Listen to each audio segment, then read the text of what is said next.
Hey everybody, it's me, Gregory, the Dragon King, and welcome to the Dragon's Den. Let me adjust this real quick. Alright, so I'm back again with some new stories that I've just recently found. It's all over the internet. Everybody is discussing some things. We're going to go from who's getting a divorce to what black wealth is out here and trying to make some serious moves that are necessary, moves that have been probably determined, depending on who you would have spoke to. And some people's journeys are just so unique. It has made news. Okay, so again, this is Gregory. I am the Dragon King. Welcome to the Dragon's Den. The first story is Jeannie Ma. Jeannie Ma is best known for one of the ensemble members of the Real talk show that lasted for 8 years. I think it went off this year or last year. I'm not quite sure. Really didn't pay any mind. I wasn't really a fan of anybody on that show. Not one person. I just really didn't. They were trying to be the new version of The View, which is not a bad thing because new blood is sometimes be good blood. But they were trying too hard. They were trying to be so, connected to the culture, hip hop, black, whatever, urban. It's just, it was all over the place. Then people started getting fired, and first one they got rid of was Tamar. I don't necessarily think that was a bad move. Now that we see the stuff that she's been involved in, with her, some people don't need to have a Twitter. Some people don't need to have certain conduits to express themselves because the conduit is corrupted. It can be, it can be just tainted with a lot of BS and nonsense, and so when Tamar left, she was on Dish Nation and she mentioned how they asked was she ever fired. Excuse me, y'all. They asked was she ever fired on this? Was she ever fired from a job? And then she said no, and or she kind of kiki to the fact that if I was, it's no longer around either. You know what I'm saying? Just keeping it real. So that was a little shade to the real. Well, whatever. Tamar is Tamar. She gonna do what she do. Having said that, I'm not really surprised that Jeannie Ma is now, it's like bad karma. First the destroying of the real. Next is I think when you marry for the wrong reasons, you can only keep up that charade for so long. Now, according to the story that I got from B. Scott, I'm going to read it to you. This is where I found out about it from lovebscott.com. I'm going to read you the whole little title.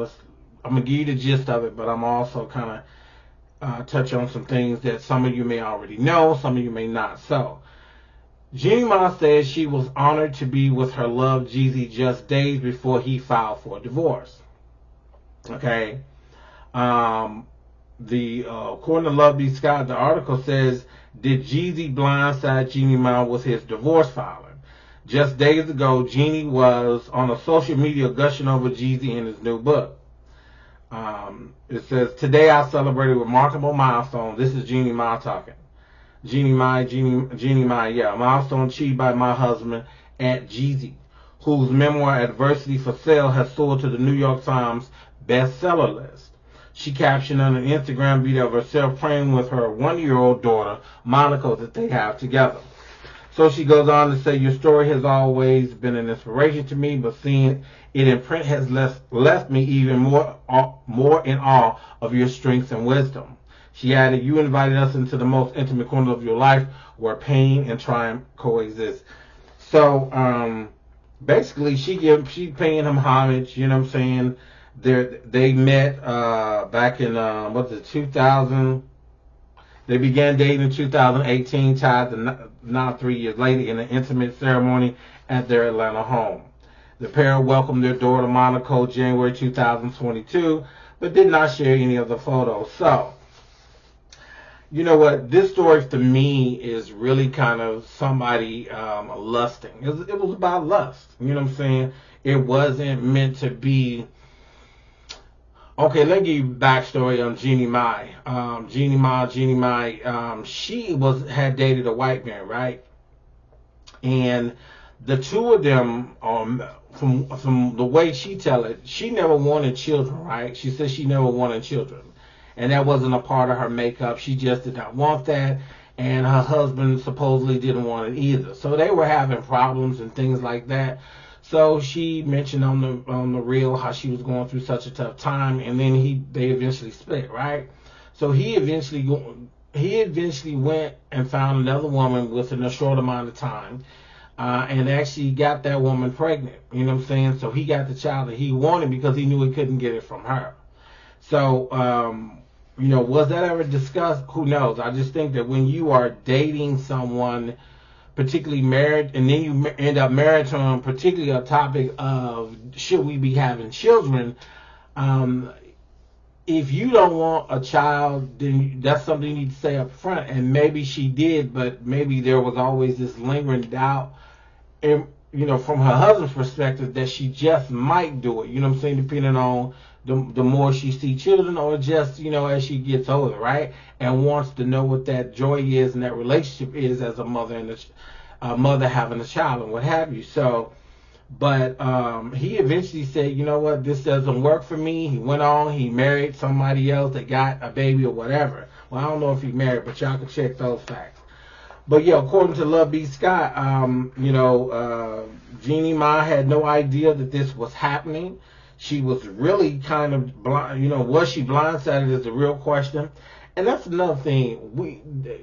A lot of people give you impressions that the marriage is so perfect, especially these celebrities, like there's nothing that could possibly be wrong with this marriage because we put all our all into it and there's nothing wrong.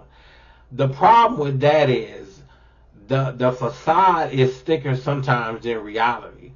Take, for example, Will Smith and Jada Pinkett. Yes, I'm going to use them.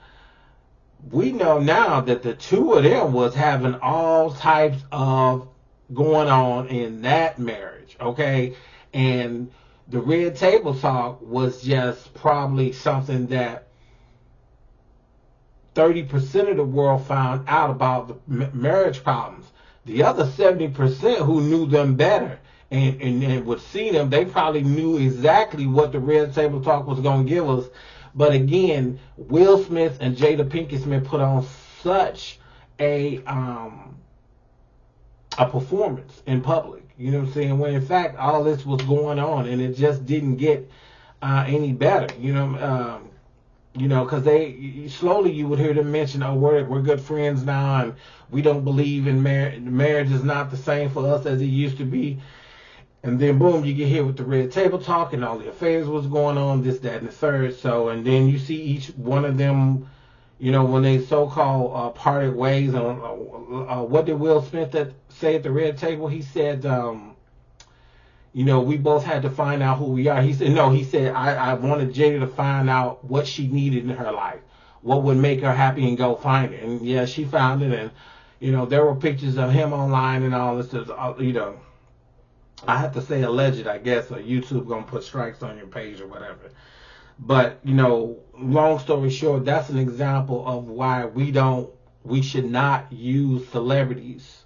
We should not use public figures or just people who we think we know as a blueprint for what a situation should look like, act like, be like, end like, whatever. That's just not what it is. And Jeannie Mai and her husband, ex-husband Jeezy, at this point, if the divorce goes all the way through, this is an example of why you never put somebody you don't know, celebrity or otherwise, on the platform, because they will fall and fall hard. You know what I'm saying? So that's that story. So I will put the link in the description of all the information that you all need to go check that out, and just let me know how y'all feel about it, because again, it's unfortunately it's a divorce. Things happen. They don't always happen well, and maybe will the divorce be amicable? Well, they say he filed for a divorce. He filed for joint custody. He says they have irrevocable. It's a irrevocable separation, meaning they, under no circumstances, will they get back together. So clearly, what she was seeing and what we was two different things. Maybe she thought whatever they was going through, they would get over it, but then he took it different,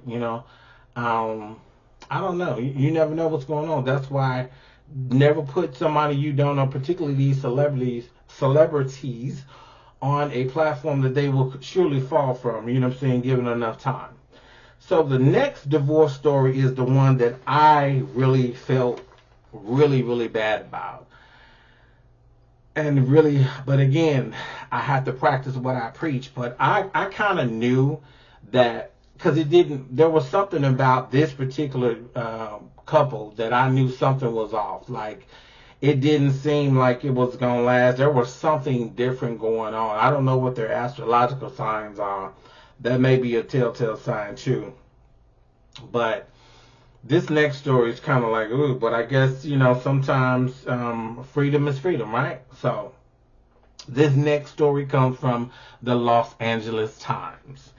And the story was done by Nardine Saad. That's Nardinsaad. Nardine Saad.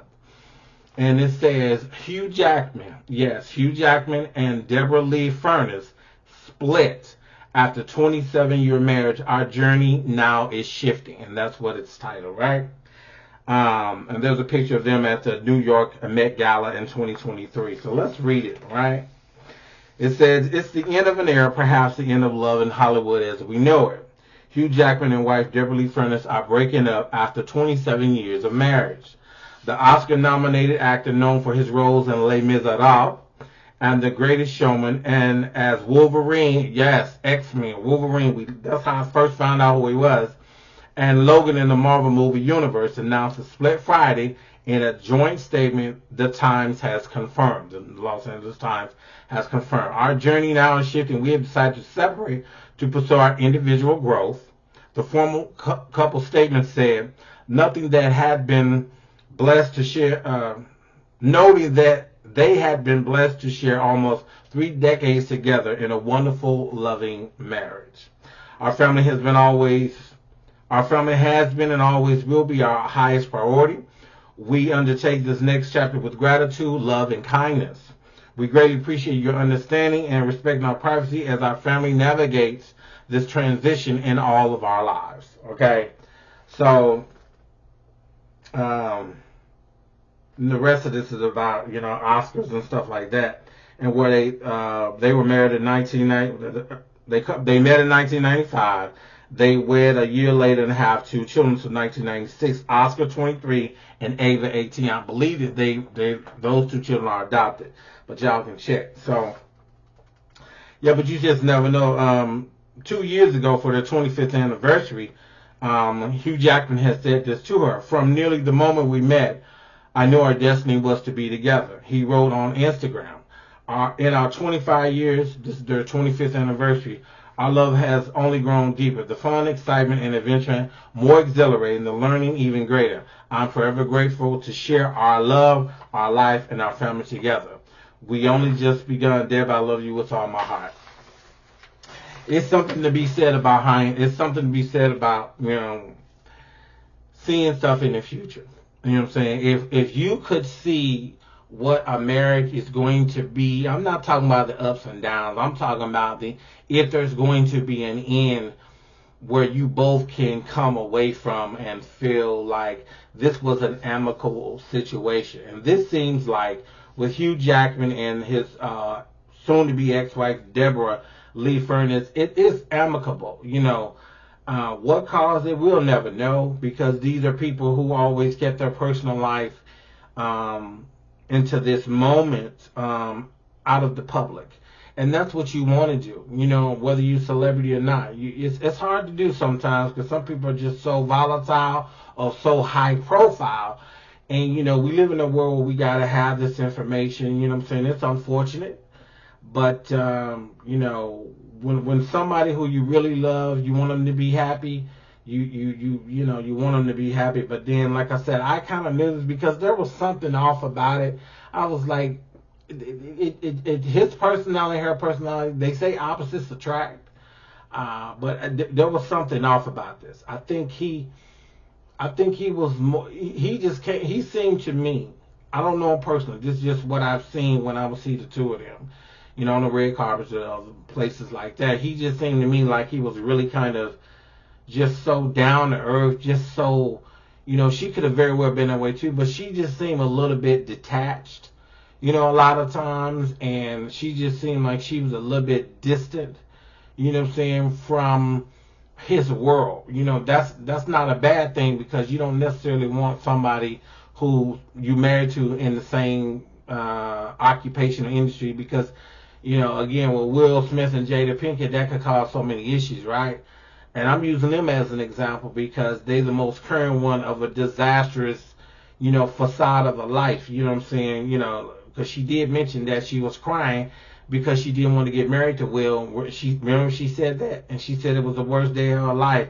I would have annulled that wedding right there and then if I was Will Smith, because there's no way in the world I would have spent all that money, did all that, and then that's the sentiment the day of the wedding. No, it would have been annulled within as fast as she had those tears crying that it was the worst day of her life because she didn't want to get married. But whatever. We're getting back to Hugh Jackman and his ex-wife Deborra-Lee Furness. Deborra-Lee Furness, she always seemed detached. She always seemed like, it was just, and then Hugh Jackman just seemed like a teddy bear. We don't know what again, we won't know for real. But again, you can't put people on the pedestal, even the ones you like, and that's unfortunate. So, this is at the Los Angeles Times, and I also will be putting a link in the description if y'all want to read more into this, find out the things he's done, career, and all that stuff. Now, we're going to get to what's really been going on, right? Now, speaking of separations, but now we're going to speak of things possibly coming together, right? We know that sometimes mergers and things like that are necessary for companies to survive, for businesses to flourish and continue moving on, right? And we know because we live in America, we live in a very capitalistic country. That's not a bad thing. It's only bad if you don't, appreciate the people who help you get that. But that's another conversation.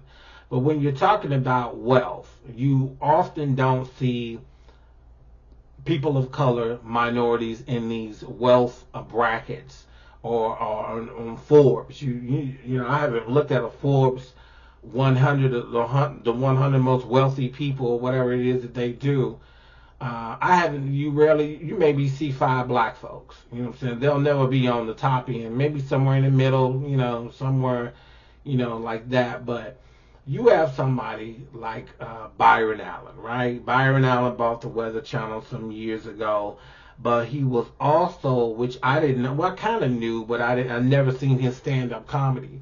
I know what he did was create a show where comics could come on, and it was almost like for those of you that watched The View, Joy had a comic corner. Sherry Shepherd has now adapted that to her show, but Byron Allen had this late night, Friday, Saturday night, all these comics from all, he would have a lot of black comics, but white ones too, and Latin comics too, and they would do a little bit, you know what I'm saying, and he would come up with a topic that's going on in the news, and everybody would just respond with a little, joke or two, and it was just it was entertaining as hell. I enjoyed it, you know what I'm saying? Especially if you were home alone by yourself or just on a Saturday night. It was very funny. I forgot what it's called.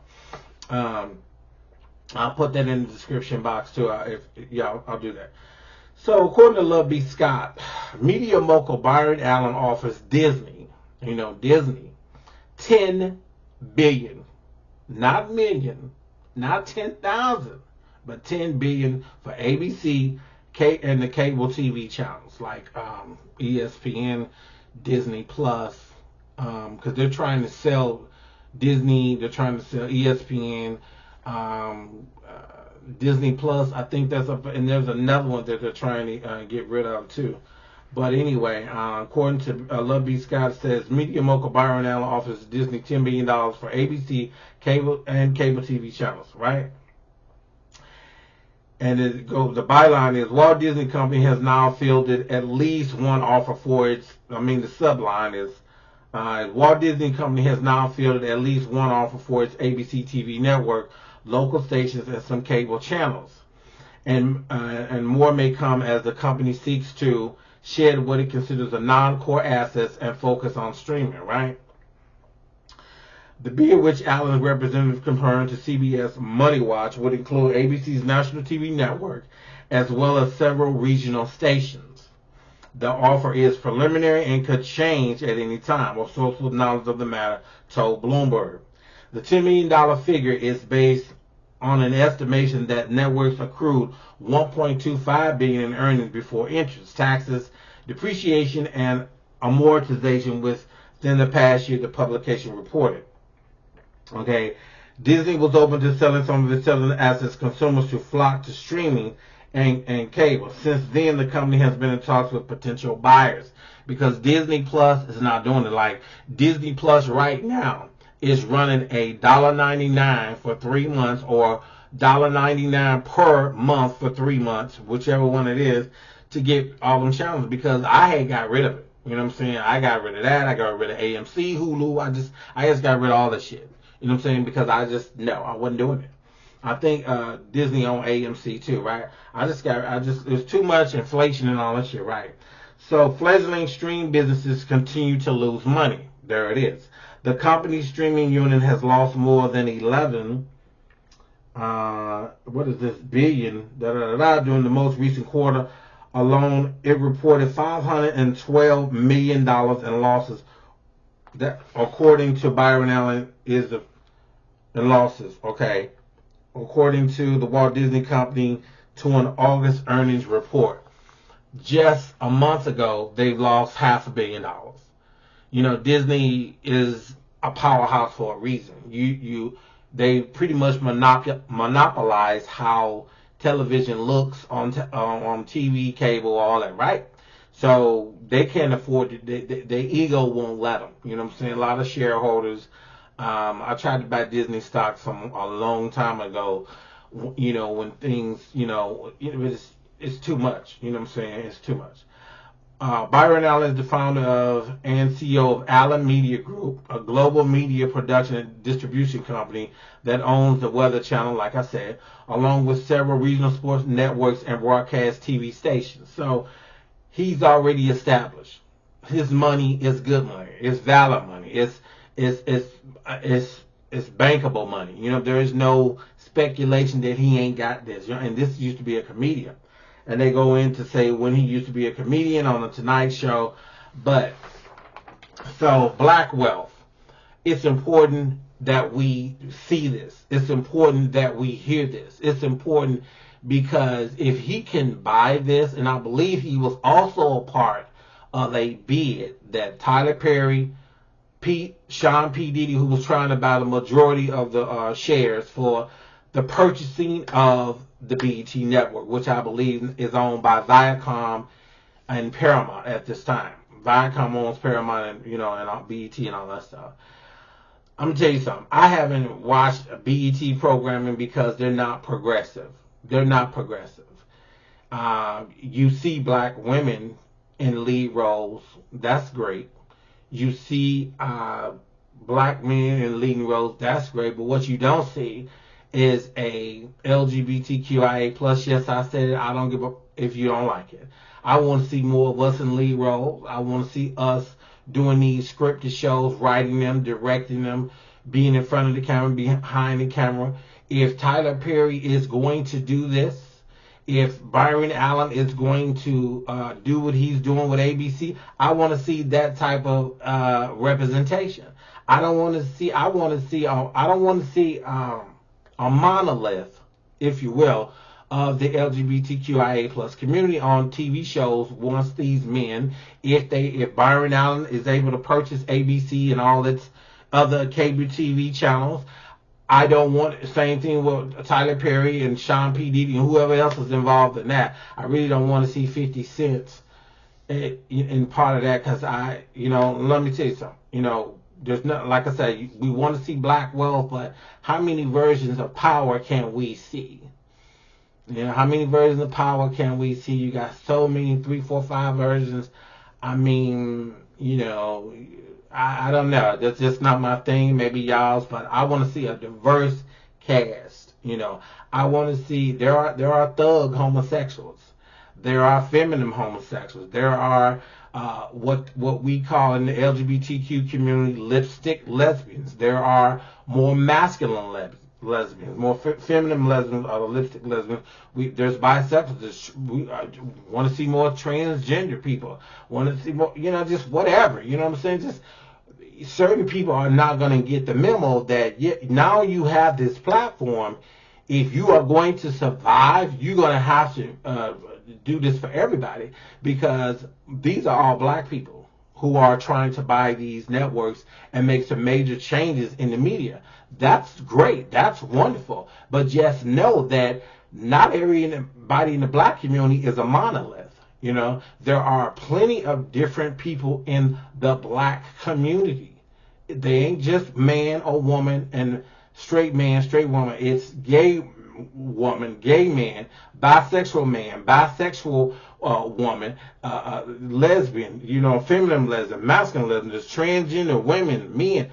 If you really going to say, hey, we get you, we want you to know that we see what you are want to see too, and we want to put it out there. As long as the programming is quality, long as the programming is written well, long as the actors are actually acting and can act, and not only that, as long as a decent budget is there where this diverse group can actually have a good show and make it pleasable to the eyes and things like that. And that has a lot to do with it too. Sometimes people get a bad budget purposely so the show can fail and say, oh, we tried to get this person, we tried to get them, but it didn't work. It didn't work because you didn't give them a budget that they could work with. And I think a lot of times that's a huge sabotage for a lot of shows and movies. You purposely give them a crap budget so that the show can fail.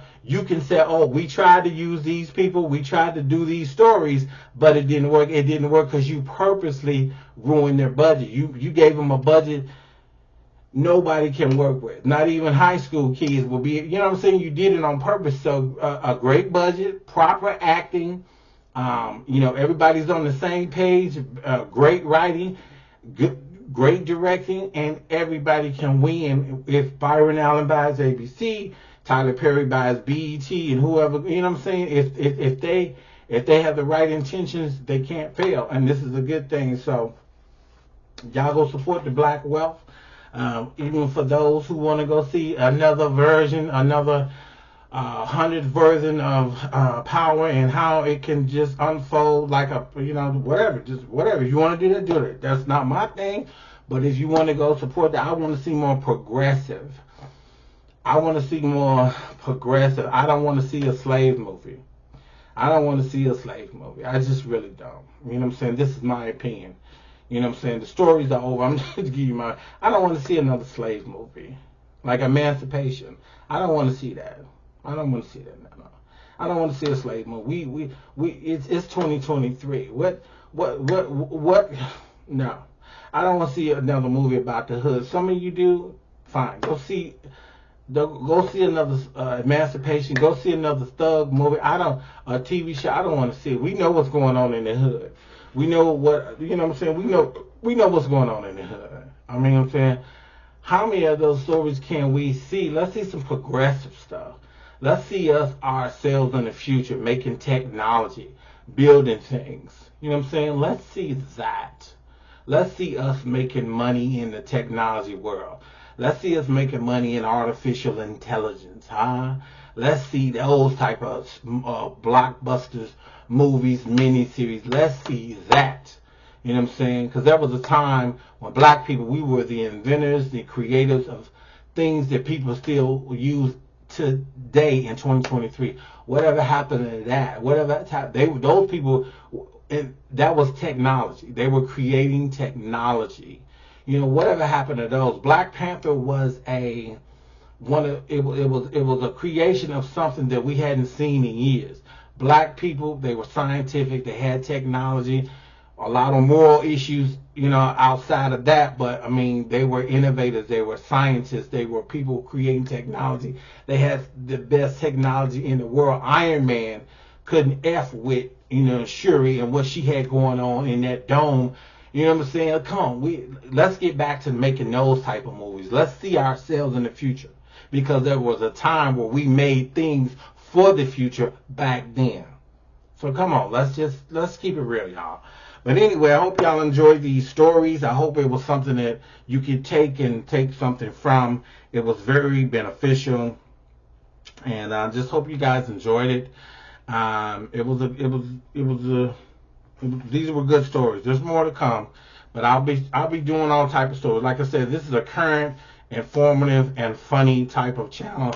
We gonna do it all. I'm gonna give you some funny stories eventually, but yeah, I'm trying to give y'all something different. Reality shows are great, but there's more to me than just doing reality reviews. There's other bigger things going on out here.